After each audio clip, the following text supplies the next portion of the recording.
हाँ तो साथियों, नमस्कार। मैं महेंद्र वर्मा, दिग्गज एकेडमी के इस डिजिटल प्लेटफॉर्म पर आपका हार्दिक अभिनंदन एवं स्वागत करता हूँ। आज हम हमारे आज प्राचीन भारत के इतिहास की सीरीज में चौथा चैप्टर आपके समक्ष प्रस्तुत कर रहे हैं, जो मौर्य काल का है। चैप्टर तो मौर्य काल ही है, लेकिन इसकी चौथी क्लास आज आपके सामने यूट्यूब पे और ऐप पे दोनों पे ये लोड होगी। हमने मौर्य काल के बारे में जो भी बातें थी, प्रत्यक्ष रूप से जो हम अभी तक पढ़ना चाहते थे, जितने भी लेख, स्तंभ लेख, गुहा लेख तो हम आज शुरू करेंगे। स्तंभ लेख थोड़े से हो गए थे, वो भी शायद आज लेंगे। तो एक एक पन्ने के हैं।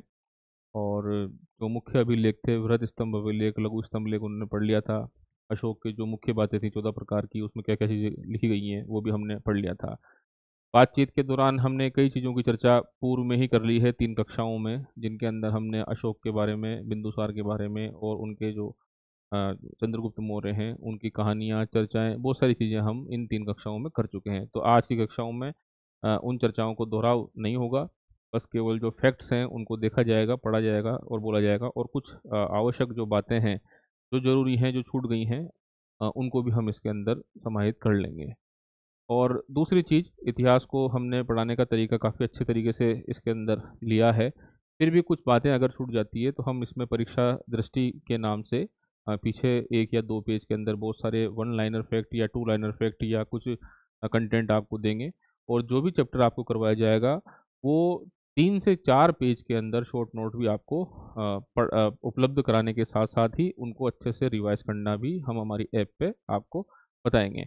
तो मौर्य काल के बारे में सरसरी 2 मिनट की बात कर लेते हैं कि मौर्य काल वो 323 ईसा पूर्व से 185 ईसा पूर्व के समय का काल है। तो इसके बारे में, स्रोत के बारे में हमने देख लिया। राजनीतिक दशाएं में आज हम इसको निपटा देंगे, इस पूरे चैप्टर्स को। आधे घंटे की कहानी है। कहानी हमने बहुत सारे कंसेप्ट जो हमारे क्लियर होने थे वो सारी पूर्व की 3 कक्षाओं में पूरे हो चुके हैं। चंद्रगुप्त मौर्य कैसे किस प्रकार से विष्णुगुप्त से मिलते हैं वो सारी बात बता दी है। बिंदुसार, अब इनमें तो ये देखना है कि इनके इतिहास में क्या क्या नाम मिलते हैं, कहाँ कहाँ इनके जो क्षेत्र था वो कहाँ कहाँ तक फैला हुआ था, कौन कौन से उन्होंने युद्ध लड़े और कौन कौन से किस प्रकार की नीतियों से इतना बड़ा साम्राज्य बनाया, कि इनको क्या कहते हैं, कैसे कहते हैं, इतिहासकारों ने क्या क्या नाम दिए हैं। वो जो महत्वपूर्ण छोटी मोटी फैक्ट्स वाली बातें होती है वही इसके अंदर देखने की और बताने की है। कंसेप्ट आप समझ चुके हैं, कहानी आपको अच्छी तरह से पता है, तो वो है। उसके बाद हम अगली क्लास में, ये 2-3 क्लासों में ये पूरा प्रशासन सब निपट जाएगा। 26 प्रकार के जो उसके जो विभाग थे उनके बारे में चर्चा करनी है। 18 प्रकार के जो उनके मंत्री थे उनके बारे में चर्चा करनी है, वो क्या क्या काम करते थे। सामाजिक सांस्कृतिक जीवन में महिलाओं की स्थिति, दलितों की स्थिति, समाज में धर्म दर्शन की क्या स्थिति थी, 2-2 4-4 लाइन के फैक्ट्स हैं, कोई दिक्कत नहीं है। और पतन का कारण तो शायद आज हम बता ही देंगे। हमको कोई लंबी चौड़ी कहानी नहीं सुननी है पतन के कारण में। हमें केवल इतना सा सुनना है पतन में कि भाई किन किन इतिहासकारों ने जो लिखा है वो आपके एनसीईआरटी की किताबों में और भारत सरकार की जो उपक्रम की किताबों में मिलते हैं। कारण 4-5 कारण हैं, उनको बस देखना है कि किसके कारण से क्या क्या हुआ है। तो ये सब बातें हैं, कर ली थी। अब अपन इसमें चलते हैं। ये बहुत सारे साक्ष्य वाक्य सब पढ़ लिए थे। अशोक के बारे में भी हमने जो सतही जानकारी थी वो प्राप्त कर ली थी। अब हम ये जो अभिलेख है उनके बारे में, अच्छा पिछली बार भी बढ़िया इसमें बोल के समझा के आपको मैप के माध्यम से बता देता। अशोक के दम की चर्चा हम पुरानी क्लास में कर ही चुके हैं, यूट्यूब पे वो अवेलेबल है, ऐप पे भी अवेलेबल है। उसके बाद हमने जो हमें आज से ये अशोक के जो 14 जो शिलालेख में बातें लिखी गई हैं वो भी हमने इसके अंदर ले ली थी। अब आज जो हम बात करेंगे, हमने जो पढ़ा वो यहीं से इसको शुरुआत करते हैं थोड़ा सा।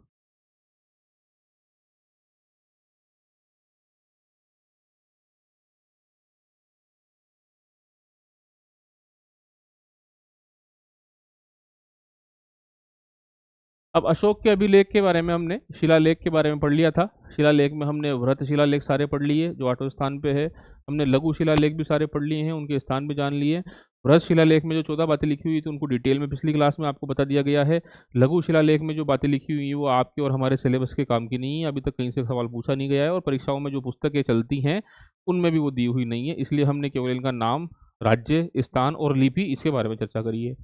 आज हम स्तंभ लेख देखेंगे जिसमें वृहद स्तंभ लेख कैसे हैं और लघु स्तंभ लेख कैसे हैं। मैंने पूर्व की कक्षाओं में आपको बताया हुआ है कि स्तंभ लेख वहाँ पे लगवाए गए थे जहाँ पर पहाड़ वगैरह नहीं थे, जमीनी मैदान स्थान था, तब वहाँ पर स्तंभ लेख इस प्रकार से लगाए गए हैं। और आज हम गुहा लेक के भी जो बारबर की पहाड़ियाँ और नागार्जुन की पहाड़ियाँ, जो बारबर की पहाड़ियाँ बिहार में है और नागार्जुन की पहाड़ियाँ जो दी गई हैं, उसमें आपको किस प्रकार से लेक मिलते हैं वो देखेंगे। तो ये व्रतशिला लेक है, उसके बाद ये व्रत स्तंभ लेक है, इससे छोटे वाले भी हैं, और लघु शिला ये जो है आपकी गुहा लेक है। स्तंभ लेक इस प्रकार से आप देखते ही हैं।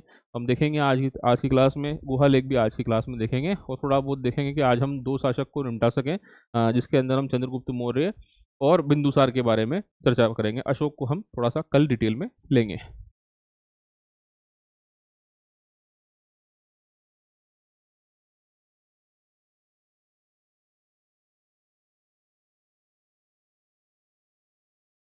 हम्म स्तंभ लेख चर्चा करें कि स्तंभ लेख क्यों करवाए गए। उसका कारण मैंने आपको बता ही दिया कि स्तंभ लेख इसलिए बनवाए गए जहां पर पहाड़ नहीं थे, केवल मैदान थे, वहां पर स्तंभ लेख लगाए गए।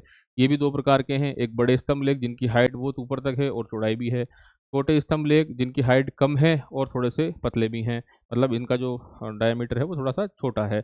अब देखते हैं कि अशोक के द्वारा जहाँ पर्वत मौजूद नहीं थे, अशोक के द्वारा जहाँ पर पर्वत मौजूद नहीं थे वहां पर पाषाण स्तंभ स्थापित किए। स्तंभ लेख भी दो प्रकार के हैं, जैसे कि आपको ये वृहद स्तंभ लेख और आपके लघु स्तंभ लेख। एक वृहद स्तंभ लेख है जो 7 लेखों में है। अब कहने का तात्पर्य ये है कि ये जो वृहद स्तंभ लेख है, इसमें क्या है कि ये जो वृहद स्तंभ लेख है वो भिन्न भिन्न स्थानों से प्राप्त हुए हैं। इनकी संख्याएं 7 है, ठीक है, मतलब संख्या में ये जो हैं ये आपके 6 हैं। आप बात को समझिएगा कि कहने का तरीका है कि जैसे दिल्ली टोपरा अभिलेख के साथ साथ आपके दिल्ली मेरठ स्तंभ अभिलेख, कौशाम्बी प्रयाग स्तंभ अभिलेख, लोरैया नंदनगढ़, लोरैया अराराज और रामपुरवा स्तंभ लेख। अब ये कहने का तात्पर्य ये है कि इनमें कुल ये 6 वृहत स्तंभ लेख हैं, लेकिन इसमें जो पहला स्तंभ लेख है, ये दिल्ली टोपरा स्तंभ लेख जो है, जो जेम्स प्रिंसप के द्वारा खोजा गया था, उसके अंदर कुल तो 7 बातें लिखी हुई है, ठीक है। जैसे जो व्रत शिलालेख थे जिसके अंदर हमने देखा कि इसके अंदर कुल 14 प्रकार की बातें लिखी हुई है, वैसे ही यहाँ पर वृहद स्तंभ लेख में कुल 6 जगह पे ये पाए गए हैं। 6 स्थानों की चर्चा हम अभी करेंगे। तीसरे से कब ढूंढा, कहाँ ढूंढा, किसने ढूंढा, किसके राज में इसको हटाया, कहीं लगाया, वो सब बातें हम अभी करेंगे। लेकिन इसमें जो पहला ये जो है आपका दिल्ली टोपरा, जो जेम्स प्रिंसप के द्वारा ढूंढा गया, और ये अम्बाला से निकाल करके फिरोज शाह तुगलक इसको दिल्ली लेके आया, इसीलिए इसे दिल्ली टोपरा अभिलेख कहते हैं। और इसके अंदर एकमात्र अभिलेख में अशोक की कुल 7 बातें लिखी हुई है, परंतु ये 7 बातें हमें यहाँ पर करने की कतई भी आवश्यकता नहीं है। परीक्षा में आज तक कभी पूछा नहीं गया है, कभी भविष्य में एक आध क्वेश्चन बन जाएगा किसी परीक्षा में, तो उसके लिए हम उनको देख भी नहीं सकते। लेकिन व्रत अभिलेखों में जो 14 बातें लिखी गई हैं उनसे परीक्षा में सवाल आते हैं, इसलिए डिटेल में आपको पिछली क्लास में करवा दिए गए हैं, केवल नाम देखना है। अब जो भी जो भी हम आपको फैक्ट्स बताएंगे उसमें कि भाई ये जो स्तंभ लेख है ये कहाँ था, कहाँ से इसको लेके आए, किसने इसको खुदवाया और खुदवा के लेके आए, किसने इसमें पढ़ने की बात करी, या इनमें कोई विशेष ऐसी बात है या चिन्ह है जो हमारी परीक्षा की उपयोगी दृष्टि से है, तो उनको हम पढ़ेंगे। ऐसे ही लघु स्तंभ लेख की चर्चा करेंगे कि लघु स्तंभ लेख में क्या कुछ आर्थिक है, कुछ सामाजिक है, कुछ प्रशासनिक बातें हैं, इस प्रकार की बात करेंगे। तो आइए हम इसको देखते हैं। अब सबसे पहले हम देखेंगे दिल्ली टोपरा अभिलेख। दिल्ली टोपरा अभिलेख की मुख्य बात यह है कि सबसे पहले तो ये अम्बाला में मिला। साहब किसको मिला कि भाई फिरोज शाह तुगलक जो गुलाम वंश के शासक थे, उनके समय की बात है। तो उस टाइम पे, एक सेकंड होल्ड कीजिएगा।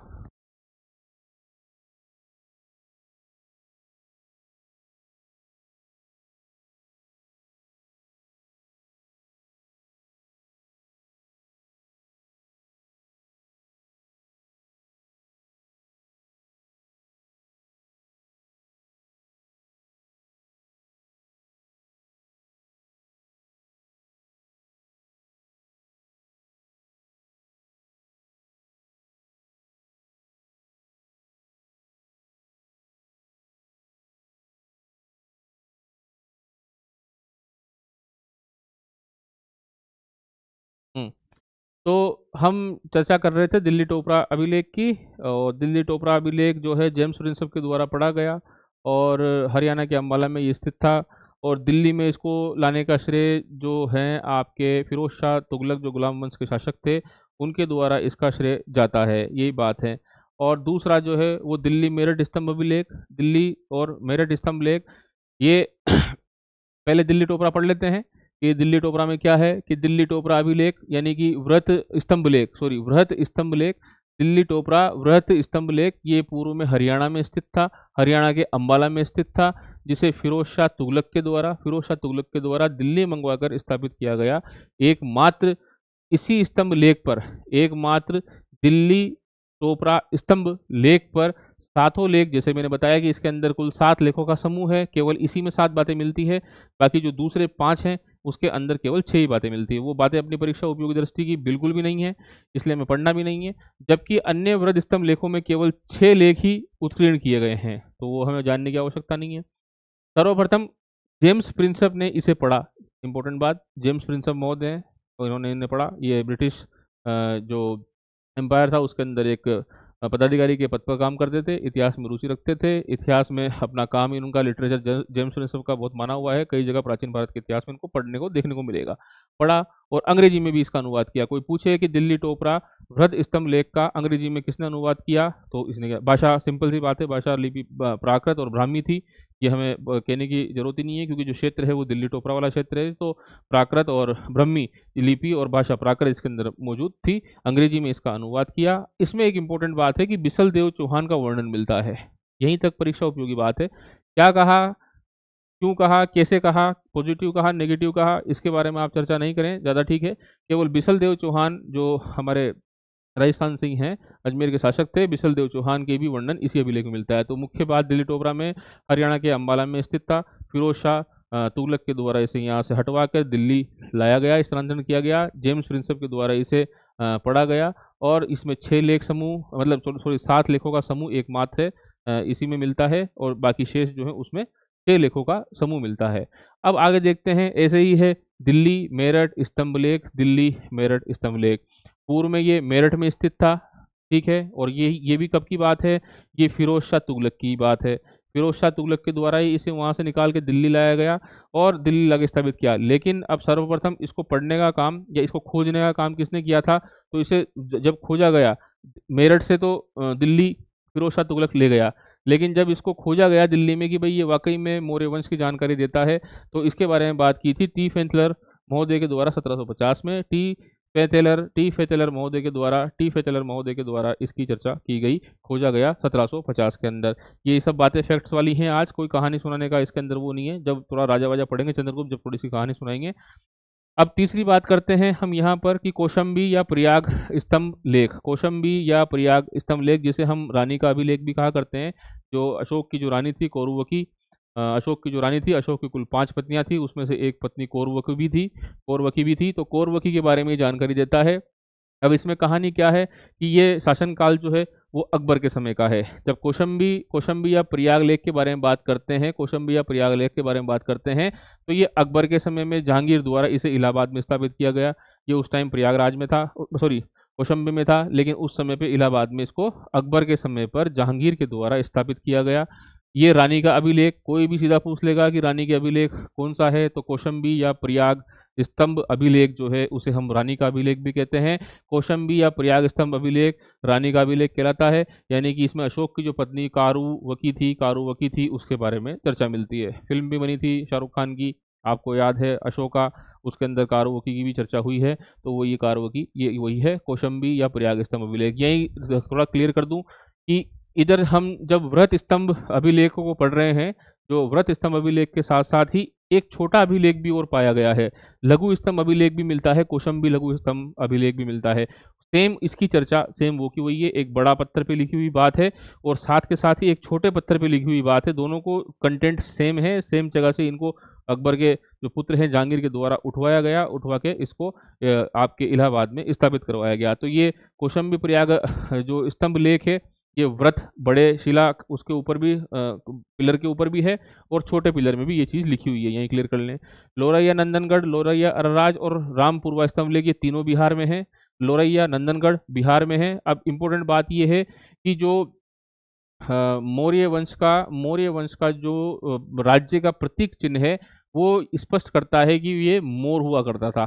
तर्क काफ़ी दिए गए हैं कि क्या कारण था कि इनका नाम मौर्य रखा, ठीक है, किस प्रकार से, क्या कारण थे भाई, कई प्रकार की कहानियां हैं कि मौर्य वंश का नाम मौर्य, मतलब मौर्य पीछे चंद्रगुप्त ने क्यों लगाया, तो उस पर हम चर्चा ना करके इतना समझ लें कि भाई मयूर की आकृति कई स्तंभ लेखों पे पाई गई है। उसमें से जो शीर्ष है लोरैया नंदनगढ़ के जो शीर्ष पर है मोर बना हुआ है, इसीलिए हम संभवतः आगे देखेंगे किसी इतिहासकार स्कॉलर ने ये भी कहा है कि इनका जो राज्य चिन्ह है वो मोर है और इसी कारण इसे मौर्य वंश कहा गया है। तो इसीलिए ये जो लोरैया नंदनगढ़ बिहार में है, बिहार लिख लें इसके आगे, बिहार में है।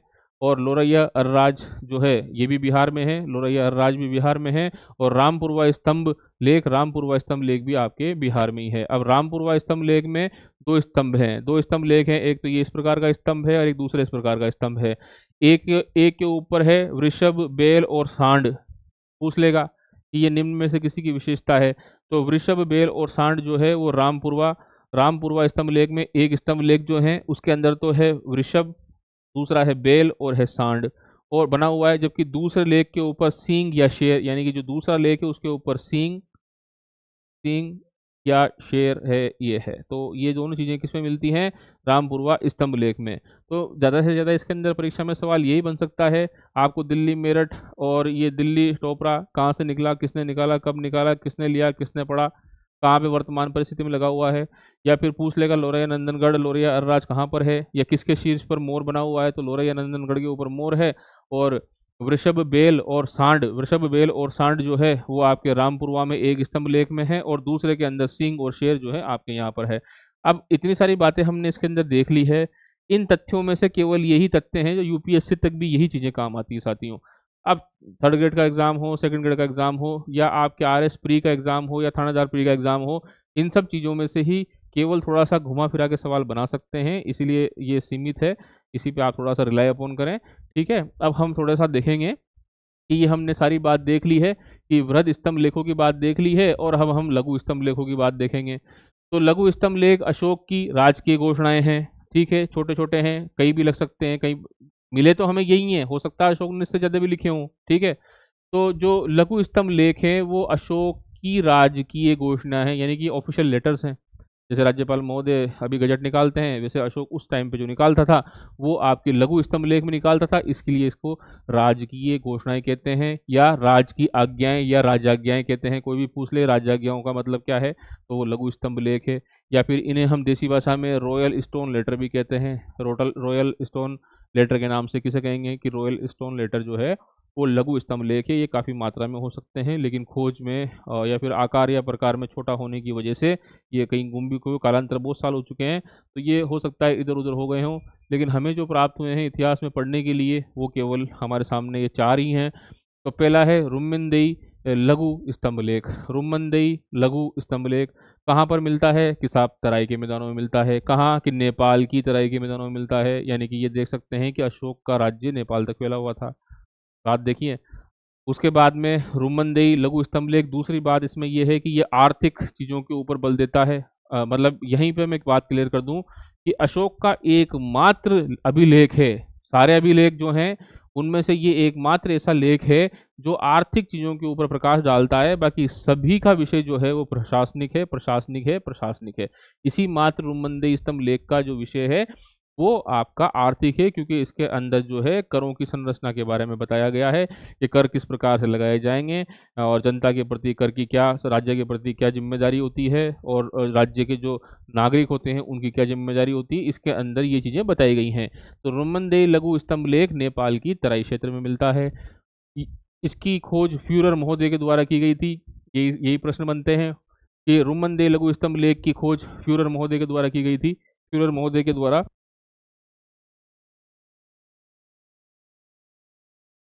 रुम्मनदेई लघु स्तंभ लेख की खोज फ्यूरर महोदय के द्वारा की गई थी। मौर्यकालीन कर व्यवस्था के बारे में पूछ लेगा कि निम्न में से कौन सा ऐसा अभिलेख है जो कर व्यवस्था के बारे में या मौर्यकालीन कर व्यवस्था के बारे में जानकारी देता है, तो रुम्मनदेई अभिलेख है, नेपाल के तराई क्षेत्र में पाया गया है। राजस्व को अशोक द्वारा 1/6 से घटाकर 1/8 कर दिया गया है। 1/6 कर जो कर है वो ज़्यादा संख्या होती है और 1/8 जो है वो भाग में कम होता है, तो 1/8 इसको कर दिया गया है। इसे आर्थिक स्तंभ लेख भी कहते हैं। मैंने क्या कहा आपसे कि इसे आर्थिक स्तंभ लेख भी की संज्ञा दी गई है, यानी कि इसमें इकोनॉमिक क्षेत्र की काफ़ी बातें ली गई है। बता दिया है आपको कि इसके अलावा जितने भी हैं वो प्रशासनिक राज्याज्ञाएं हैं, राजा के आदेश हैं, केवल इसके अंदर आर्थिक चीज़ों के ऊपर बात की गई है। अशोक ने यहाँ पर धार्मिक कर बलि को भी समाप्त करने की चर्चा रुम्मनदेई लघु स्तंभ लेख में मिलती है। तो मैं दोबारा पढ़ देता हूँ कि रुम्मनदेई लघु स्तंभ लेख कहाँ पर स्थित है, कि साहब नेपाल की तराई में स्थित है, नेपाल की तराई में स्थित है। खोज किसने की, कि खोज साहब आपके फ्यूरर महोदय ने की, फ्यूरर महोदय ने की। मौर्यकालीन कर व्यवस्था की जानकारी हमें इसमें मिलती है, जिसमें करों की जो राजस्व का कर है वो 1/6 से घटाकर 1/8 कर दिया गया है। आर्थिक स्तंभ लेख की इसकी संज्ञा दी गई है, और यहाँ पर जो धार्मिक कर जो होती है बलि, उसे समाप्त करने का प्रयास किसने किया है, यहाँ पर अशोक ने किया है। अब दूसरा जो लघु स्तंभ लेख है, दूसरा जो लघु स्तंभ लेख है उसे हम निगलीवा स्तंभ लेख कहते हैं। ये भी नेपाल की तराई में पाया जाता है। निगलीवा स्तंभ लेख नेपाल की तराई से ही मिलता है। इसमें बुद्ध के 5, वेरी इंपॉर्टेंट बात है कि बुद्ध के कुछ 5 नाम हैं वो इसके अंदर मिलते हैं। बुद्ध के 5 नाम क्या है, विपशियन, विपशियन, विपशियन, विपशियन, विपशियन।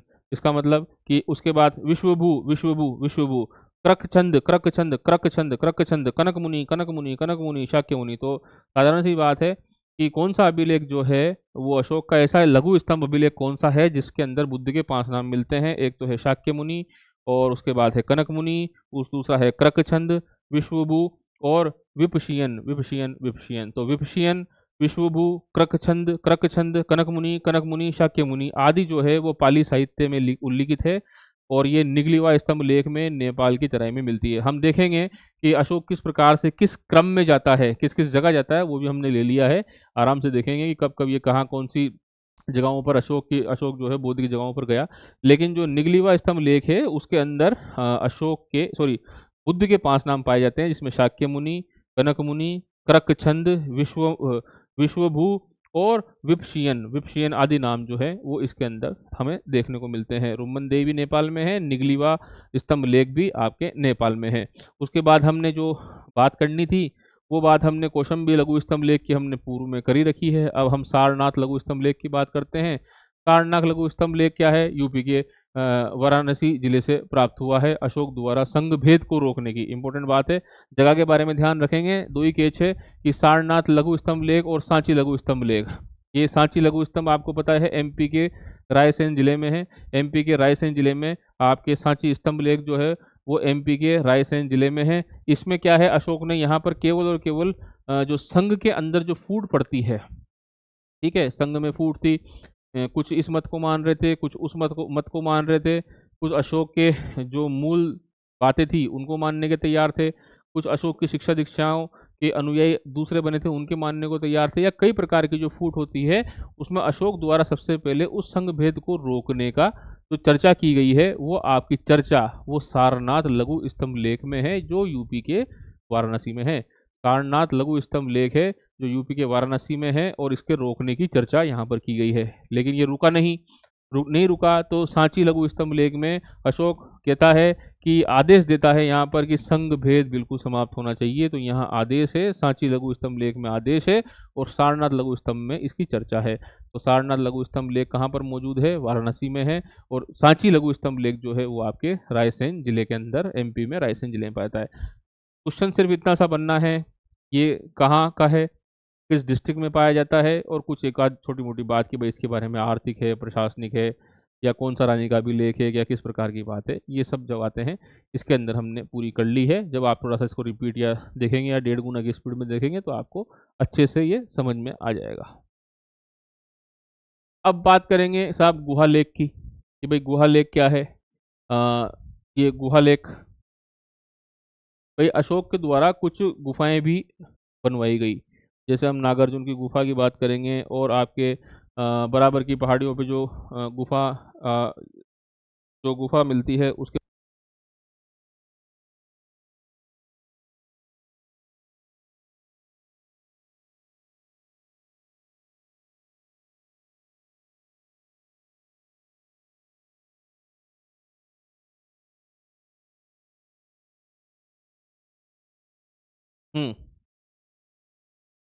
तो हम गुफा लेख के बारे में बात करेंगे।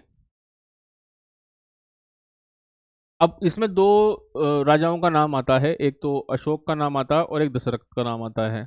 तो अशोक ने कौन कौन सी बनाई, सुदामा गुफा, विश्व जोफड़ी गुफा, और कर्ण चौपड़ गुफा, लोमश ऋषि की गुफा। अब लोमश ऋषि की गुफा जो है वो इनके जो पौत्र हैं दशरथ के द्वारा ही बनाई गई थी, और लेकिन अशोक से अगर पूछे सवाल आपसे कि निम्न में से कौन सी गुफाएं जो हैं वो अशोक ने बनाई है, तो आप केवल 3 का जवाब देंगे।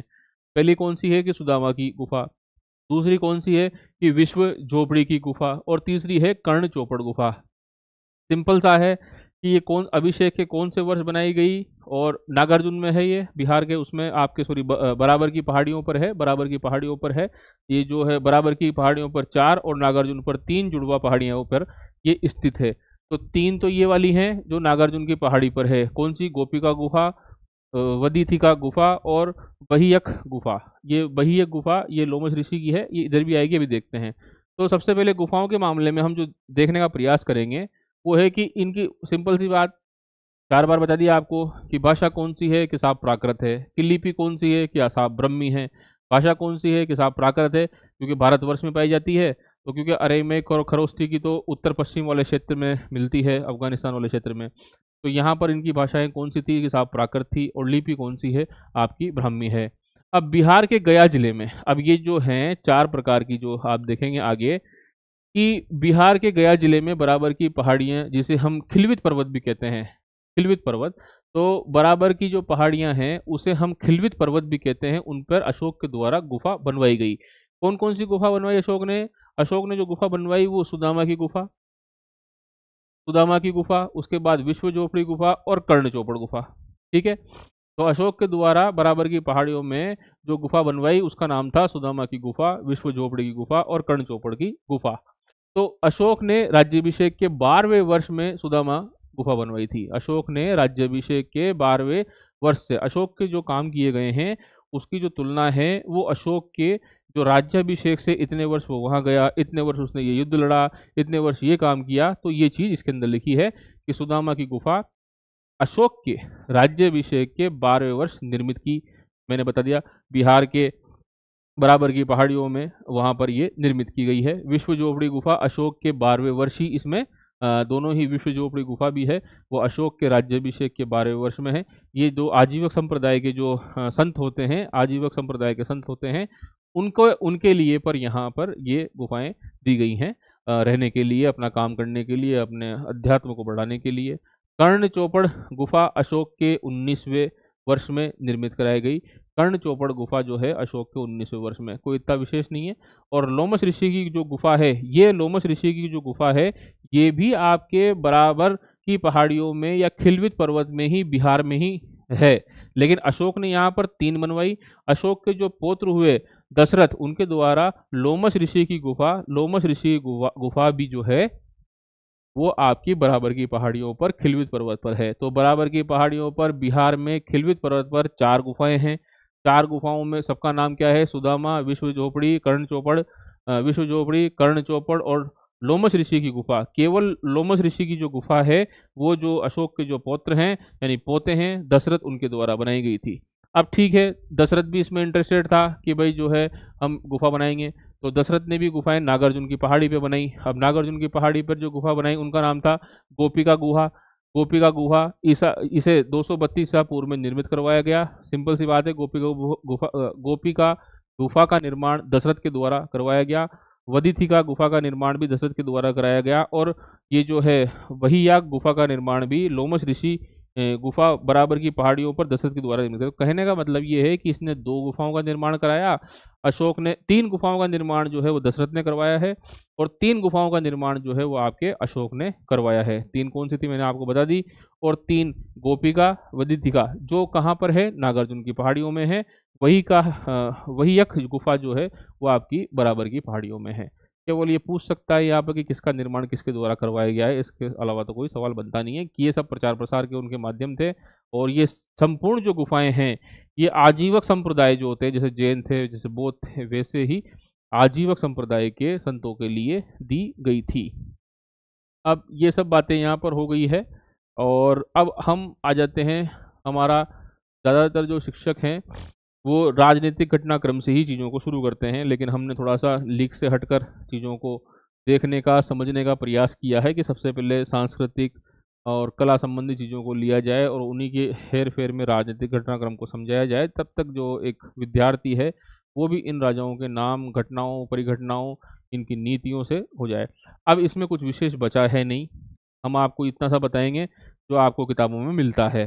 पढ़ना है, एक दो बार आपको बताना है। ये सब कहानियाँ हो चुकी हैं, इतिहासकारों ने क्या क्या नाम दिए, रटने वाला या याद करने वाला फैक्ट है, हम वही दो तीन बार बोलेंगे, आप उसमें समझ जाएंगे। अब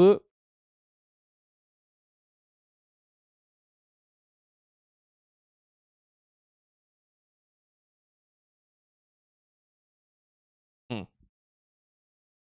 तो मौर्य वंश से संबंधित चीज़ों के बारे में बात करेंगे कि अलग अलग इतिहासकारों ने या अलग अलग समय पे जो वहाँ पर लोग थे, जैसे जैन ग्रंथ है, बौद्ध ग्रंथ है, उसके बाद आपके ब्राह्मण ग्रंथ हैं, या कोई इतिहासकार है, उन्होंने मौर्य वंश की उत्पत्ति संबंधी मत क्या कहा है कि ये कौन सी जाति से थे, कौन से धर्म से थे, कौन से वर्ण से थे, ये इनके बारे में बात की है। तो सर्वाधिक मान्य मत जो इसके अंदर है इतिहासकारों में, वो क्षत्रिय है। ठीक है, क्षत्रिय कौन कहते हैं कि संपूर्ण मौर्य वंश, चाहे वो चंद्रगुप्त मौर्य की बात हो, चाहे बिंदुसार की बात हो, या आपके अशोक की बात हो, कुणाल की बात हो, वृद्धरथ की बात हो, किसी की भी बात हो, जो मौर्य वंश थे, वो जैन और बौद्ध साहित्य में उन्हें क्या कहा गया है कि ये साहब क्षत्रिय थे, यानी कि ये क्षत्रिय थे। जैन और बौद्ध साहित्य में इनको क्षत्रिय बताया गया है। ब्राह्मण साहित्य में इन्हें शूद्र बताया गया है कि जो मौर्य थे वो शूद्र थे। मिलान कराने वाला सवाल पूछ सकता है, इसलिए ब्राह्मण साहित्य में ये शूद्र थे, तभी तो इतिहासकारों में तर्क मिलता है कि भाई शूद्र क्यों बताया गया ब्राह्मणों ने। तो आप को मैंने पिछले दो कक्षाओं पूर्व ये बताया था कि चंद्रगुप्त मौर्य जो है वो शिक्षा दीक्षा प्राप्त करने तक्षशिला गया था, आपके विष्णुगुप्त यानी कि चाणक्य के पास में। तो वो कहता है कि तुम जिन परिस्थितियों से या जिन समाज समुदाय से तुम आते हो, इसलिए मैं तुम्हें शिक्षा नहीं दे सकता। प्रमाण मिलता है इस चीज का किताबों में। तो अब हो सकता है उन्होंने काबिलियत के आधार पे कहा हो या किसी ने भी कहा हो, लेकिन हम ये मानते हैं कि ब्राह्मण साहित्य, अधिकतर विद्वान जी मानते हैं कि ब्राह्मण साहित्य उनमें जो मौर्य वंश है उसे हम शूद्र से उत्पत्ति इनकी मानते हैं। विशाख दत्त की मुद्रा राक्षस जो काफी कालांतर में लिखी गई, उसे वृषल या निम्न वर्गीय मानते हैं, मतलब निम्न परिस्थितियों में या वृषल कहा गया है कि इसे मतलब मौर्य वंश की उत्पत्ति संबंधी बताया ये अब ये मत जो है ये ज्यादातर चंद्रगुप्त मौर्य के समय के हैं। तो चंद्रगुप्त मौर्य के ऊपर लागू होते हैं, इसलिए क्योंकि वो प्रथम ऐसा सम्राट था जिसने साम्राज्य को बनाया। तो यही चीज ये मानते हैं। रोमिला थापर जो है वो मौर्य वंश को वैश्य मानती हैं। रोमिला थापर जो है मौर्य वंश को वैश्य मानती हैं। ग्रीक साहित्य में निम्न परिस्थितियों से जन्म हुआ है इनका। और जो जस्टिन कहते हैं निम्न कुल से उत्पन्न है, और स्पूनर पारसिक कहते हैं। तो कहने का मतलब है कि इन इतिहासकारों ने चंद्रगुप्त मौर्य के लिए कहा है, लेकिन चंद्रगुप्त मौर्य पहला शासक था, तो यहाँ से ही डायनेस्टी की शुरुआत होती है। तो जो जिस वंश का है या जिसकी मत उत्पत्ति जिस वंश से है, तो वो कालांतर के जितने भी शासक है वैसे हो जाएंगे। इसीलिए चाहे चंद्रगुप्त मौर्य की बात करें या मौर्य वंश की बात करें, दोनों की समान बातें देखने को मिलती है। आइए अब थोड़ा सा देखते हैं। तो जस्टिन ने निम्न कुल से उत्पन्न, स्पूनर ने पारसिक इनको कहा गया है। अब सर्वप्रथम गुरुन वेडल महोदय, सर्वप्रथम गुरुन वेडल महोदय ने यह बताया कि मयूर जो है वो मौर्य वंश का राजवंशीय चिन्ह है। ये हमने थोड़ी देर पहले चर्चा की थी। लोरैया नंदनगढ़ अभिलेख की बात है शायद, लोरैया नंदनगढ़ की बात है या अरराज की बात है। ये देखिए लोरैया नंदनगढ़ की बात है कि शीर्ष पर मोर बना हुआ है। तो ये बना हुआ है, इसकी जो बात करते हैं वो ऐसी होती है। देखिएगा कि ये किसने कहा है आपके, ये ग्रून वेडल महोदय ने मयूर जो है यानी मोर जो है वो मौर्य वंश का राजवंशीय चिन्ह बताया है, राजवंशीय चिन्ह बताया है। अब मौर्य काल का राजनीतिक जीवन, मौर्य काल का राजनीतिक जीवन देख लेते हैं। ठीक है, मौर्य काल का राजनीतिक जीवन, हमें चंद्रगुप्त के बारे में भी बहुत सारी बातें पहले से पता है, हमें बिंदुसार के बारे में बहुत सारी बातें पहले से पता है। अशोक को हम थोड़ा सा कल लेंगे, और जो इसके लेटर जो यानी कि बाद के जो उत्तराधिकारी है उसको भी हम एक क्लास में कंप्लीट करेंगे, क्योंकि अशोक का मूल्यांकन करना हमारे लिए इतिहास में बहुत जरूरी है। तो आज जो है हम चंद्रगुप्त मौर्य और बिंदुसार की बहुत ही तसल्ली से बात करेंगे। चंद्रगुप्त और आपके विष्णुगुप्त, आपके चाणक्य हैं, उनकी चर्चा मैंने पूर्व में जब अर्थशास्त्र की पुस्तक के बारे में चर्चा की थी, तो संपूर्ण कहानियां मैंने आपको आज से 3 क्लास पहले ही सारी बता दी है। उन कहानियों को दोहराव करने का कोई औचित्य नहीं है। केवल हम फैक्ट्स को देखेंगे और चंद्रगुप्त मौर्य के बारे में कुछ बातें करेंगे। तो सबसे बड़ी बात तो क्या है चंद्रगुप्त मौर्य के बारे में समझने की है कि ये अति महत्वाकांक्षी या महत्वाकांक्षी व्यक्ति था। क्योंकि महत्वाकांक्षा जब तक नहीं होती तब तक किसी भी चीज़ को प्राप्त करने की आपके अंदर जिजीविषा नहीं होती। तो महत्वाकांक्षी थे। ठीक है साहब। अब महत्वाकांक्षी के साथ साथ ये राज्य को प्राप्त भी करना चाहते थे। तो इसके लिए ये चंद्रगुप्त के पास जाते हैं या चंद्रगुप्त इनके पास जाता है, इसकी बात हमने पूरी स्पष्ट कर ली है और सेना को प्राप्त करते हैं। अब यहाँ पर क्या है, ये तक्षशिला में कैसे भी करके ये विष्णुगुप्त के पास में बैठ जाते हैं, विष्णुगुप्त के साथ उनको राजी कर लेते हैं या वो इनको राजी कर लेते हैं, दोनों बात हम मान लेते हैं। अब आगे की कहानी क्या है, यहाँ पर विष्णुगुप्त और चंद्रगुप्त। अब विष्णुगुप्त का अर्थ यहाँ पर आप समझ चुके हैं बार बार है कि यहाँ चाणक्य की बात हो रही है। चाणक्य उस समय पर मगध पर राज करना चाहता था या मगध के ऊपर एक अच्छा सुव्यवस्थित शासन चाहता था। हम जानते हैं कि उस समय में धनानंद जो था शासक, वो जनता के ऊपर अत्यधिक कर लगाता था, जनता उसे त्रसित रहती थी, भोग विलासिता की उसकी प्रवृत्ति थी और ये चंद्रगुप्त उससे नाखुश थे। सॉरी, आपके विष्णुगुप्त या आपके चाणक्य हैं वो उनसे नाखुश थे और वो अपनी कुछ मदद मांगने भी वहाँ गए थे, उनका वहाँ पर उपहास किया गया। तो उसके बाद कहानी शुरू होती है। तो चंद्रगुप्त के पास सामने और विष्णुगुप्त के सामने दो उद्देश्य दिखे। पहला कि उसे उत्तर पश्चिमी क्षेत्र जैसे सिंध है, पंजाब वाले प्रांत में जो आक्रमण हो रहे थे यूनानियों के, उनको रोकना था, उन्हें पाबंद करना था और साथ में मगध को अपने जीतने का एक संकल्प था। तो दो उद्देश्य यहाँ पर वो लेते हैं और साथ चलते हैं। प्रथम बार जब ये पहला उद्देश्य लेते हैं और चंद्रगुप्त मौर्य और विष्णुगुप्त दोनों जाते हैं और धनानंद के ऊपर आक्रमण करते हैं, तो इनको मुंह की खानी पड़ती है। ठीक है, मुंह की खानी पड़ती है और ये पहला जो युद्ध होता है उसको हार जाते हैं। इन युद्धों में कोई नाम वाम नहीं मिलते हैं, केवल कहानियां मिलती है कि पहली बार चंद्रगुप्त गया और धनानंद से वो हार गया। फिर जब वो रास्ते में लौटते हैं तो किसी घर में जाते हैं, खाना वाना खाते हैं, तो वहाँ पर आराम से कोई एक बच्चा अपनी माँ के समक्ष बैठा होता है और चावल जो होते हैं वो माँ उनको परोसती है। चंद्रगुप्त मौर्य और आपके विष्णुगुप्त चाणक्य वहाँ पर बैठे हुए होते हैं। तो गरम गरम चावल में बीच में ही वो बच्चा हाथ डाल लेता है। एक प्लेट में चावल होते हैं और उस चावल में क्या होता है कि चावल का ढेर होता है, हम खाते हैं अमूमन चावल घर परिवार में, तो वो बच्चा गरम गरम उसके अंदर हाथ डाल लेता है। तो उसकी माँ बैठे बैठे ये कहती है तू भी क्या चंद्रगुप्त जैसी गलती कर रहा है कि सीधा बीच में ही वार कर रहा है, अगर तुझे खाना है इसको तो साइड से धीरे धीरे तोड़ और ठंडा करके खा। तब विष्णुगुप्त इस चीज़ को समझते हैं कि सबसे पहले हमने जो है वो क्षेत्र में जो शक्तियां हैं, छोटी छोटी शक्तियां, उनको जीतने का प्रयास करते हैं। तो कई इतिहासकारों का भी तर्क मिलता है कि चंद्रगुप्त मौर्य की जो सिकंदर महान है उससे मुलाकात हुई है। हम देखेंगे जस्टिन या प्लूटार्क किसी ने कहा है ऐसा, तो वो बात भी चर्चा होती है, पर प्रमाण मिलते हैं कि उनके बीच में चर्चा होती है कि भाई हम जो है मगध को जीतने में आपकी मदद करेंगे और आप भी हमारा साथ दीजिए। तो इस प्रकार की चर्चाओं का उल्लेख हमें मिलता है। बहरहाल दूसरी चीज़ कि भाई उन्होंने अपनी किस प्रकार से कूटनीति प्रयास किए, किस प्रकार से रणनीति बनाई, किस प्रकार की चीज़ें की। तो हम अभी कुछ इतिहासकारों के कथन पढ़ेंगे कि डाकुओं की सेना, चंद्रगुप्त मौर्य की सेनाओं को डाकुओं की सेना कहा जाता है, क्योंकि उन्होंने जो आपके आठविक जातियां होती हैं, ठीक है, बर्बर जातियां होती हैं, या जो पैसा लेके युद्ध करती हैं, ऐसी 6 लाख की सेना चंद्रगुप्त मौर्य ने खड़ी की थी। इसीलिए चंद्रगुप्त मौर्य की सेनाओं को डाकुओं की सेना भी कहते हैं।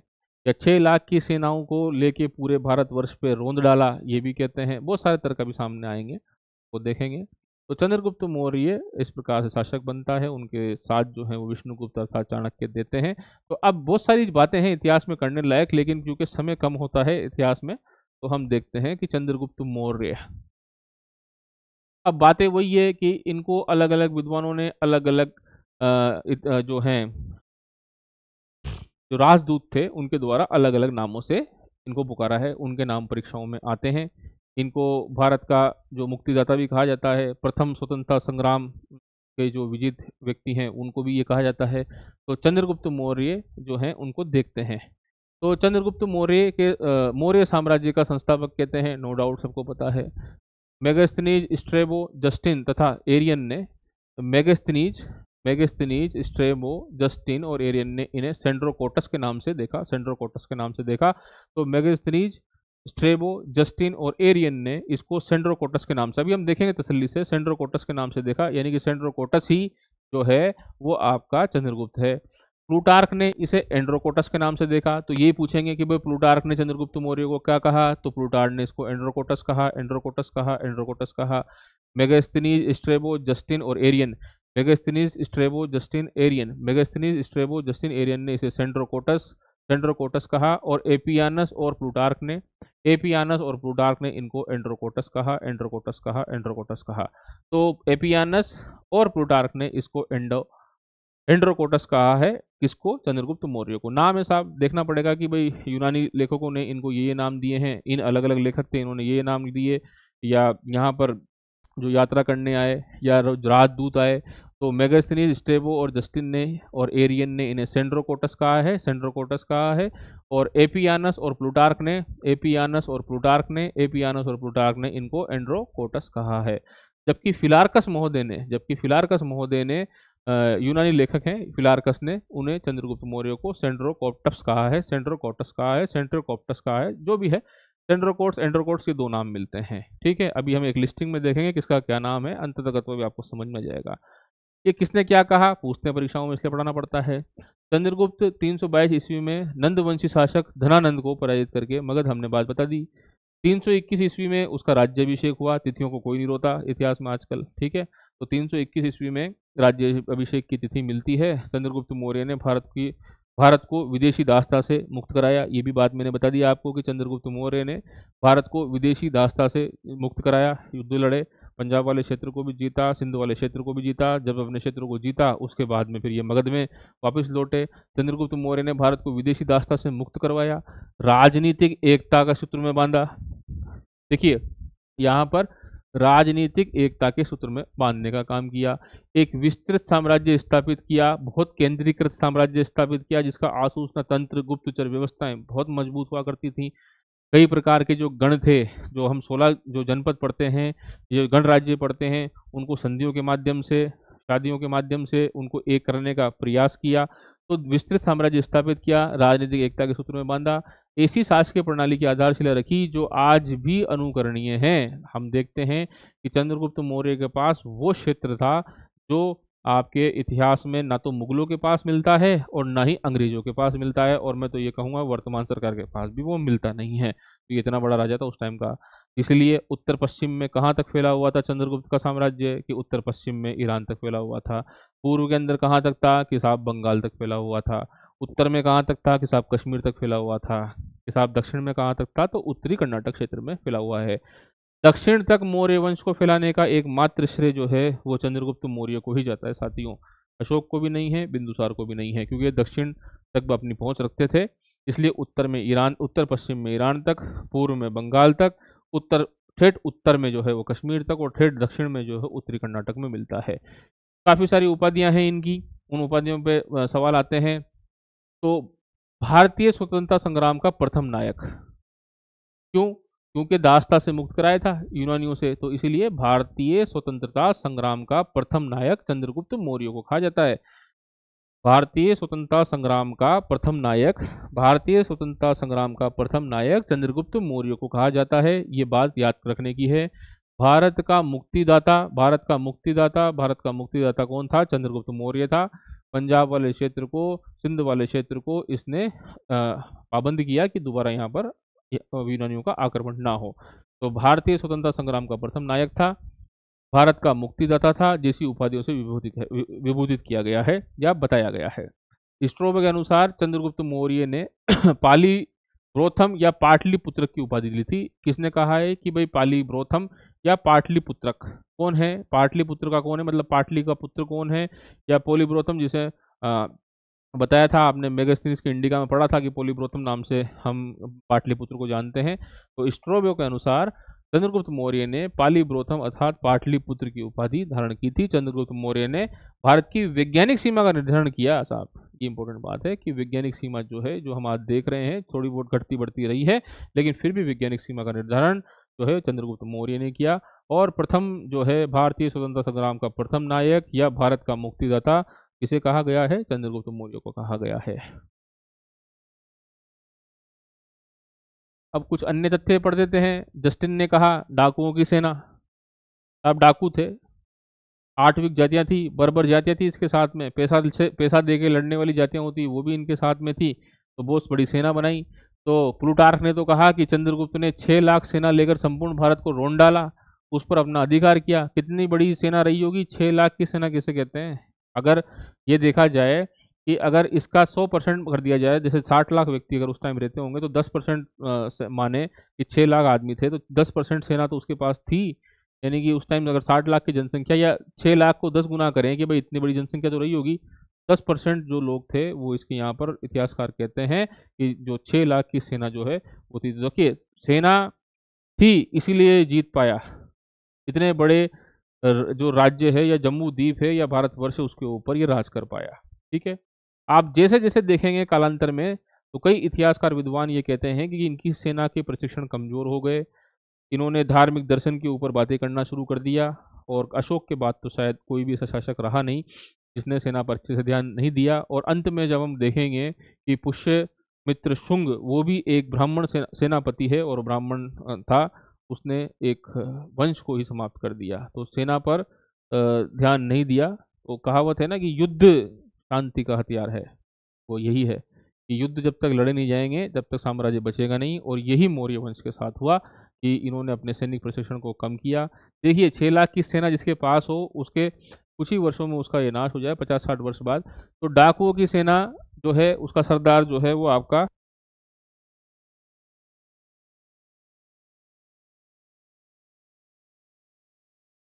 तो जस्टिन कहते हैं कि चंद्रगुप्त मौर्य की सेना जो है वो डाकुओं की सेना का सरदार चंद्रगुप्त मौर्य का, यानी कि इसकी सेना बहुत बर्बर थी। प्लूटार्क महोदय ने कहा है कि 6 लाख की सेना लेकर संपूर्ण भारत को रोन डाला और उस पर अपना अधिकार कर दिया। प्लूटार्क का कथन है।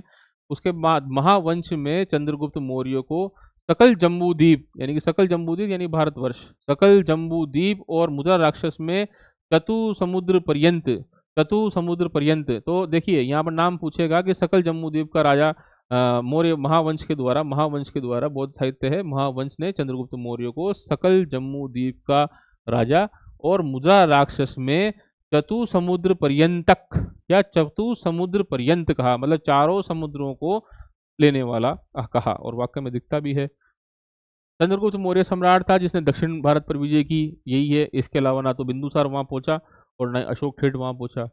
और ये तो अंत में अपनी श्रवण बेलागिला के अंदर देखेंगे कि अपने संलेखना विधि के माध्यम से अपना शरीर का या देह का त्याग करते हैं।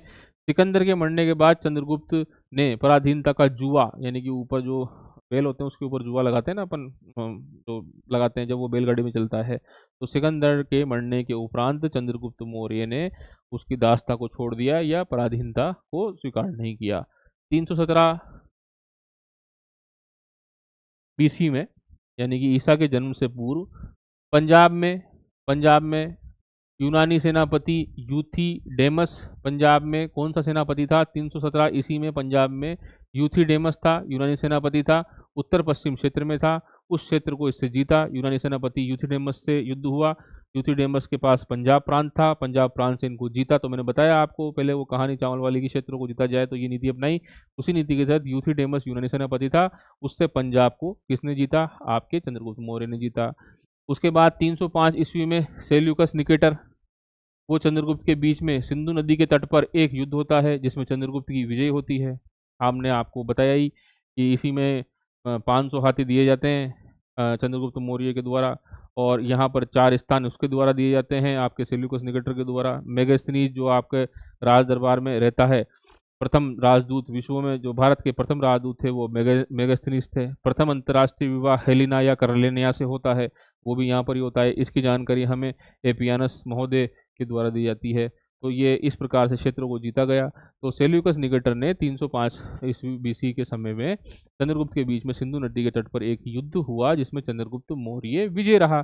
इसकी विजय के परिणाम क्या हुए कि साहब वैवाहिक संबंध हुए। वैवाहिक संबंध के बारे में कौन जानकारी देता है? कि एपियानस। सब कहते हैं कि हेलिना और कार्लेनिया से विवाह हुआ। पहला अंतर्राष्ट्रीय अंतर्राज्यीय विवाह था या अंतर्राष्ट्रीय विवाह था, यानी इंटरनेशनल शादी पहली भारत की थी, वो चंद्रगुप्त मौर्य की ही थी। ठीक है। और पहला जो राजदूत है जो भारत में आया था विदेशी, वो यहाँ पर आपके मेगास्थनीज था। तो हम देखेंगे एपियानस महोदय ने जानकारी दी है कि हेलिना या करलेनिया का विवाह चंद्रगुप्त मौर्य से होता है। मेगास्थनीज राजदूत 305 ईस्वी से 299 तक, 305 ईस्वी से 299 तक रहता है। और ये अराकोसिया और सिबे रिलीस का राजदूत था। पूछ ले कहीं भी पहले कि इससे पहले ये मेगास्थनीज यहाँ भारत का राजदूत बनने से पहले या पाटलिपुत्र का राजदूत बनने से पहले कहाँ का था, तो ये अराकोसिया और सिबे रिलीस और अराकोसिया का था। इस युद्ध में और क्या नाटक हुए साहब, कि और नाटक ये हुए कि चंद्रगुप्त मौर्य ने इसको हाथीदान में दिए। कितने हाथीदान में दिए? 500 हाथीदान में दिए। उसके बदले में सेल्यूकस निकेटर ने कुछ 5 प्रांत दिए। कौन कौन से दिए? Aria, Arachosia, Paropanisadae, Aria, Arachosia, Paropanisadae और जेड्रोसिया, इनके नाम ये मिलते हैं। इनके दूसरे नाम मिलान कराने में बोल देता है। तो एरिया को हम हेरात कहते हैं, एरिया को हम हेरात कहते हैं। अराकोसिया को हम कंधार कहते हैं, अराकोसिया को हम कंधार कहते हैं, अराकोसिया को कंधार कहते हैं। पेरोपनिस डाई को हम काबुल कहते हैं, पेरोपनिस डाई को हम काबुल कहते हैं, पेरोपनिस डाई को काबुल कहते हैं। जेड्रोसिया को मकरांतक कहते हैं, जेड्रोसिया को मकरांतक कहते हैं। अब नाम है, आपको याद करने पड़ेंगे। मैं आपको बोल के याद करा सकता हूँ, लिख के याद करा सकता हूँ। मैं बोल रहा हूँ, आप सुनिए कि भाई 500 हाथी चंद्रगुप्त मौर्य ने सेल्यूकस को दे दिए। ठीक है, हेलेना से विवाह कर लिया, यहाँ तक की बात समझ में आ गई। मेगास्थनीज को अपने यहाँ पर राजदूत नियुक्त कर लिया, यही बात समझ में आ गई। अब सेल्यूकस ने 5 प्रांत दिए इनको, तो कौन से थे? एरिया, अराकोसिया, पेरोपनिस डाई और जेड्रोसिया। पेरोपनिस डाई और जेड्रोसिया, जेड्रोसिया मकरांतक है, जेड्रोसिया मकरांतक है। पेरोपनिस डाई काबुल है, अराकोसिया कंधार है, अराकोसिया कंधार है, एरिया हेरात है। अब मैं समझता हूँ काफ़ी पर्याप्त बार मैंने इनको बोल दिया है, आप समझ लेंगे। चंद्रगुप्त का अंतिम समय, चंद्रगुप्त मौर्य का अंतिम समय जो है वो आपके कर्नाटक के श्रवण बेलागेला में बीता है। कर्नाटक के श्रवण बेलागेला में बीता है, कर्नाटक के श्रवण बेलागेला में बीता है। दक्षिण की विजय का श्रेय चंद्रगुप्त को दिया जाता है। एकमात्र शासक था उस समय में जो दक्षिण तक गया और दक्षिण तक जीता इसने उस टाइम पर, तभी तो जम्मू द्वीप का राजा कहलाया। तो कर्नाटक के श्रवण बेलागेला में बिताया। दक्षिण की विजय का श्रेय चंद्रगुप्त को दिया जाता है, जिसका वर्णन तमिल ग्रंथ, देखो यहाँ इंपॉर्टेंट बात है कि दक्षिण तक जीता, यहाँ तक की तो बात है, लेकिन प्रमाण क्या है? प्रमाण ये है अहनानूर, अहनानूर और मुरनानूर, अहनानूर और मुरनानूर, अहनानूर और मुरनानूर आदि जो तमिल ग्रंथ है, ये वर्णन मिलता है कि दक्षिण तक भी इसके पद चिन्ह थे चंद्रगुप्त मौर्य के। इसकी जानकारी हमें कहाँ मिलती है? तमिल ग्रंथ है अहनानूर, अहनानूर और मुरनानूर, अहनानूर मुरनानूर, और अशोक के अभिलेखों में भी इसका परिणाम मिलता है। ठीक है, अब वही रामायण कि भाई चंद्रगुप्त के नाम क्या हैं, तो स्ट्रेबो एरियन जस्टिस ने सेंड्रोकोटस कहा, स्ट्रेबो एरियन जस्टिस ने सेंड्रोकोटस कहा, स्ट्रेबो एरियन और जस्टिस ने सेंड्रोकोटस इसे कहा। एपियानस और प्लूटार्क ने एंड्रोकोटस कहा, एपियानस और प्लूटार्क ने एंड्रोकोटस कहा, एपियानस और प्लूटार्क ने एंड्रोकोटस कहा। एंड्रोकोटस है ये, एंड्रोकोटस, एंड्रोकोटस और एंड्रोकोटस जो है एरियन ने कहा। विशाखाचार जो है जैन ग्रंथ में मिलता है, विशाखाचार जैन ग्रंथ में है। थोड़ा यहाँ पर कन्फ्यूजन है, इसको क्लियर करके बताएंगे आपको। ये कन्फ्यूजन है थोड़ा सा कि यहाँ क्या क्या है। नाम है साहब यूनानी, हमारे स्लिप हो जाते हैं, इसको क्लेरिफाई करके कल हम अच्छे से बता देंगे। तो सेंड्रोकोटस, स्ट्रेबो एरियन जस्टिस और विशाखाचार जैन ग्रंथ में इनका अन्य नाम मिलते हैं चंद्रगुप्त मौर्य के। आइए देखते हैं। अब उसके बाद है कि 28 फरवरी 1993, सॉरी 28 फरवरी 1793, 28 फरवरी 1793 में सर विलियम जोन्स ने, सर विलियम जोन्स ने, सर विलियम जोन्स ने, सर विलियम जोन्स ने, सर विलियम जोन्स ने, किसने साहब? कि सर विलियम जोन्स ने, सर विलियम जोन्स ने चंद्रगुप्त ही सेंड्रोकोटस है, चंद्रगुप्त जो है उसे ही सेंड्रोकोटस बताया कि साहब चंद्रगुप्त मौर्य ही सेंड्रोकोटस है। विलियम जोन्स ने 1793 में 28 फरवरी 1793 में बताया। चंद्रगुप्त मौर्य के समय 12 वर्ष का अकाल पड़ा। हमने 100 ग्रा ताम्रपत्र, महास्थान ताम्रपत्र के बारे में देखा, जिसके अंदर अनाज के प्रबंधन की जानकारी में मिलती है, तो अकाल तो पड़े ही थे। तो चंद्रगुप्त मौर्य के समय 12 वर्ष का अकाल पड़ा। मगध के संत भद्रबाहु, मगध में संत थे, जैन संत थे, भद्रबाहु के साथ चंद्रगुप्त मौर्य दक्षिण में कर्नाटक के श्रवण बेलागेला में चंद्रगिरी पहाड़ियों पर संलेखना विधि से अपने प्राण त्यागते हैं। भद्रबाहु मगध में संत थे, जैन संत थे, के शिक्षा दीक्षा लेते थे। चंद्रगुप्त मौर्य दक्षिण के कर्नाटक में चले गए, श्रवण बेलागेला स्थान है, और चंद्रगिरी की पहाड़ियों पर संलेखना विधि से अपना प्राण त्याग देते हैं। मरने से पूर्व चंद्रगुप्त को जो है वो सिंहसेन, जिसे हम बिंदुसार भी कहते हैं, सिंहसेन जिसे हम बिंदुसार भी कहते हैं, उसे ही हम यहाँ पर ये राजा बनाते हैं। अब यहाँ पर चीज़ों को 2 बार बात कर लेते हैं।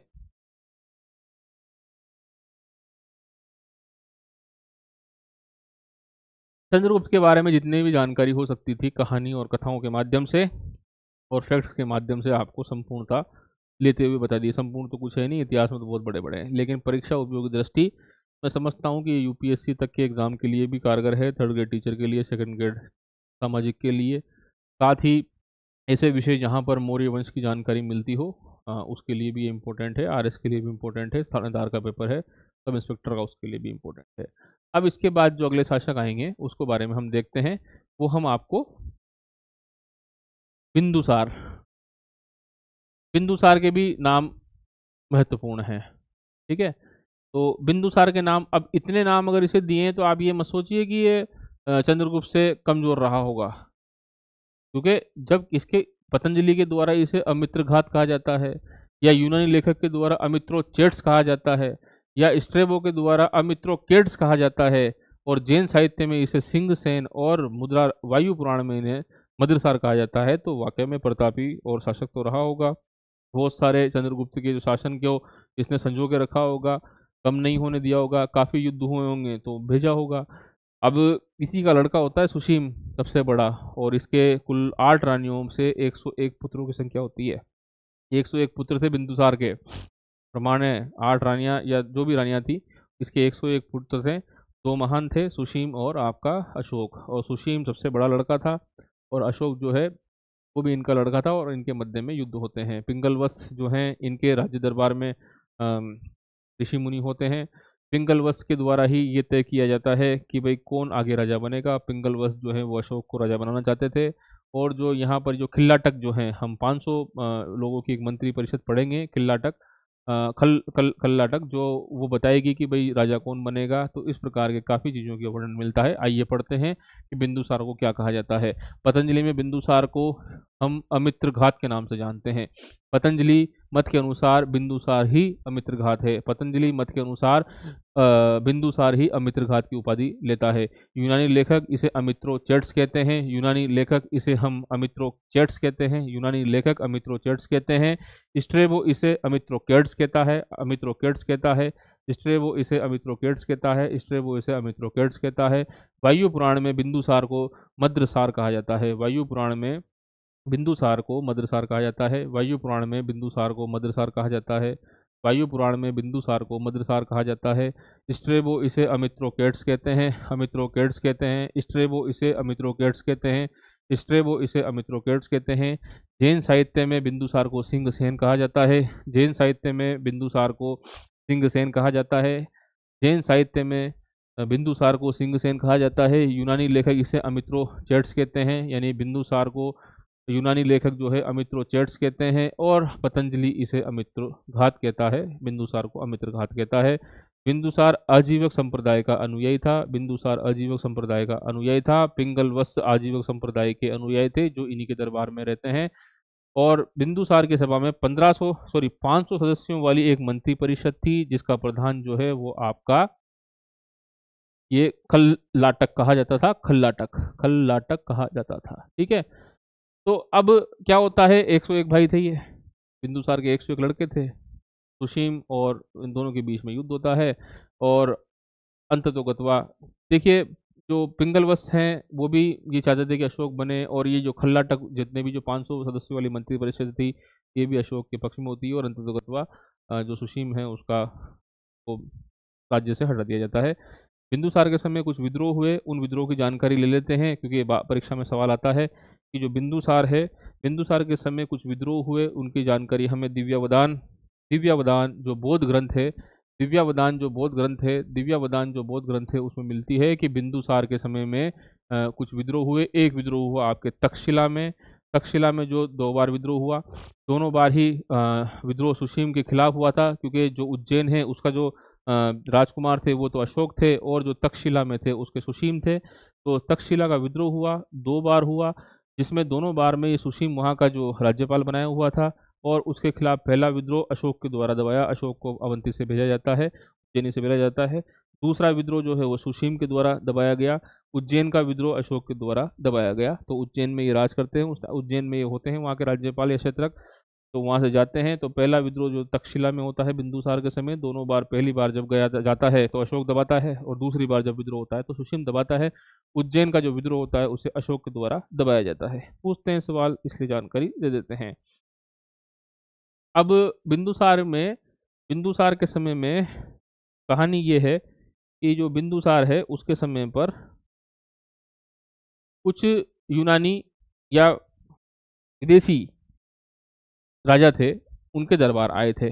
पूछता है कौन कौन आए थे। तो मिस्र में थे टोलमी सेकंड फिलाडेल्फस। मिस्र में कौन था? मिस्र में समकालीन कौन था? टोलमी second Philadelphus, टोलमी second Philadelphus, टोलमी second या टोलमी द्वितीय फिलाडेल्फस। और सीरिया में कौन था? Antiochus, Antiochus, Antiochus. तो ये दोनों समकालीन थे किसके? बिंदुसार के। कौन कौन था कि साहब? मिस्र में कौन था? मिस्र में फिलाडेल्फस था। कौन था? टोलमी सेकंड फिलाडेल्फस। मिस्र में कौन था? टोलमी सेकंड फिलाडेल्फस। मिस्र में कौन था? कि टोलमी सेकंड फिलाडेल्फस। और जो सीरिया में था उसे हम एंटियोकस प्रथम कहते हैं। तो इसके दरबार में राजदूत जो आया था बिंदुसार के समय, उसका नाम था डायनोसिस। डायनोसिस, डायनोसिस, डायनोसिस। फिलाडेल्फस के जो फिलाडेल्फस ने बिंदुसार के यहाँ पर किसे भेजा था? तो डायनोसिस को भेजा था, डायनोसिस को भेजा था। राजदूत आया था डायनोसिस, डायनोसिस, डायनोसिस। और सीरिया के शासक एंटियोकस थे, उसके दरबार में ये भेजा था डायमेकस, डायमेकस। अब याद करने का तरीका है कि ये कस और ये कस। सीरिया के शासक एंटियोकस प्रथम ने बिंदुसार के समय में डायमेकस को भेजा, यानी कस ने कस को भेजा, कस ने कस को भेजा, कस ने कस को भेजा। एंटियोकस ने डायमेकस को भेजा, एंटियोकस ने डायमेकस को भेजा। और जो आपके टोलमी सेकंड फिलाडेल्फस थे उसने डायनोसिस, डायनोसिस, डायनोसिस। नो याद कर लें, नो फिला, नो फिला, नो फिला, नो। तो टोलमी सेकंड फिलाडेल्फस ने राजदूत भेजा बिंदुसार के उसमें, उसका नाम था डायनोसिस, डायनोसिस, डायनोसिस। और सीरिया के शासक थे एंटियोकस, सीरिया के शासक थे एंटियोकस, उसने जो राजदूत भेजा उसका नाम था डायमेकस, डायमेकस। अब ये डायमेकस के से इसने कुछ बातें मांगी कि भाई यूनान की शराब बड़ी फेमस है, मीठी शराब बड़ी फेमस है, सूखे अंजीर बड़े फेमस है। और आपके तो यूनानी लेखक एथीनियस के अनुसार, यूनानी लेखक एथीनियस थे, एथीनियस के अनुसार उनके लेखों में वर्णन मिलता है। एथीनियस, यूनानी लेखक एथीनियस के समय बिंदुसार ने सीरिया शासक एंटियोकस के समय, सीरिया के शासक थे एंटियोकस, एंटियोकस के समय 3 वस्तु मांगी। वो सीरिया के शासक थे कि भाई मीठी शराब दे दो, सूखी अंजीर दे दो और दार्शनिक दे दो। कि भाई मीठी शराब, सूखी अंजीर और दार्शनिक दे दो। तो मीठी शराब और सूखी अंजीर के बारे में तो डायमेकस जो है वो आपका एंटियोकस जो है, एंटियोकस मान जाता है, लेकिन दार्शनिक नहीं देता है, क्योंकि वो कहता है कि हमारे यूनान में ऐसा कोई, मिस्र ऐसा कोई नियम नहीं है यूनानी में कि जो आपके यहाँ पर हम भेजें। तो इस वजह से ये उनको दे नहीं पाते हैं। तो मीठी शराब भिजवा देते हैं, सूखे अंजीर भिजवा देते हैं, दार्शनिक भिजवा देते हैं। तो सीरिया शासक ने दार्शनिकों के अलावा दोनों वस्तुएं भिजवा दी थी। सीरिया के शासक कौन थे? डायमेकस थे। डायमेकस ने 2 बातें मान ली, 1 बात नहीं मानी। मिस्र के जो राजा थे आपके फिलाडेल्फस सेकंड द्वारा बिंदुसार के दरबार में डायोनिसिस वो बात बता दी है। ये वाली लाइन है, राजदूत डायोनिसिस भेजा गया था। अब आगे बात करते हैं। बिंदुसार ने अपने जीवन काल में सुशीम को उत्तराधिकारी घोषित कर दिया कि भाई मेरा जो लड़का है सुशीम सबसे बड़ा, वही मेरा राज बनेगा, लेकिन ये बात मानी नहीं गई। और उसके बाद जो है सम्राट अशोक यहाँ पर आते हैं और यहीं से अशोक की कहानी शुरू होती है। अशोक पूरा 30 से 35 मिनट लेगा और मैं समझता हूँ कि 1 घंटे से ऊपर की शायद क्लास हो गई है। देखिए विद्यार्थियों, मैं आपको अंत में बता दूँ, हमारा इतिहास को पढ़ने और पढ़ाने का तरीका है वो दोहराव के ऊपर है। हम कोई भी लाइन है उसे 2 या 3 बार, 4 बार, 5 बार, आवश्यकता होती है तो 7 बार भी उसको बोलते हैं, ताकि आप इन वीडियो लेक्चर्स के माध्यम में थोड़ा सा धीर गंभीर होकर सुने, आपके ब्रेन में वो बात पड़े। और जब आप इन नोट्सों को पढ़ें या किसी भी नोट्सों को आप पढ़ें तो ब्रेन में बात रहे। कहानियों के स्थान हम ले चुके हैं, तथ्यों का स्थान हम ले चुके हैं, और फैक्ट्स जो होते हैं उनको बार बार दोहरा करके ही याद करेंगे। और इतिहास को आप अगर लिखने बैठेंगे तो मैं समझता हूँ ये आपकी पकड़ से काफ़ी दूर हो जाएंगे। इसलिए बोल बोल के, सुन सुन के आप भी थोड़ा सा अपना फ़ोन लीजिए, उसमें थोड़ा सा चीज़ों को रिकॉर्ड कीजिए, उसे बार बार सुनिए। मैं समझता हूँ कि परीक्षा में आपको काफ़ी इन सब चीज़ों का लाभ मिलेगा। दोहराव कीजिए चीज़ों का। हम भी आपको 3 3 बार, 4 4 बार बोलते हैं चीज़ों को। ठीक है, हम काफ़ी अभी बड़े जो स्कॉलर हैं उनकी चर्चा हम ये नहीं कह सकते कि हम उनके जितने पढ़े लिखे हैं, लेकिन हम हमारे अनुभव से बता रहे हैं कि जितना कंटेंट आपको दिया जा रहा है वो कंटेंट वो है आपके काम का है। और सभी संपूर्ण परीक्षाओं में, चाहे वो 3rd ग्रेड की परीक्षा हो, चाहे 2nd ग्रेड में हो, चाहे 1st ग्रेड में कहीं पे आ रहा हो, या फिर आपके RS प्री में या RS में या यूपीएससी में, आपके थानेदार के पेपर में, SI में, और ये कहीं भी आ रहा हो, या यूपीएससी में, या मैं कहता हूँ यूपी एमपी में कहीं भी ये हैं, तो मैं समझता हूँ आप इसको देखे समझे, चीज़ें संपूर्णता के साथ ली गई हैं। संभवतः जो भी पेपर्स में क्वेश्चन होंगे वो हमारे नोट्सों में से मोर देन 75% आपको मिलेंगे। इसी के साथ मैं महेंद्र वर्मा आपको बहुत बहुत धन्यवाद देता हूँ कि आपने हमें इतना सुना। धन्यवाद।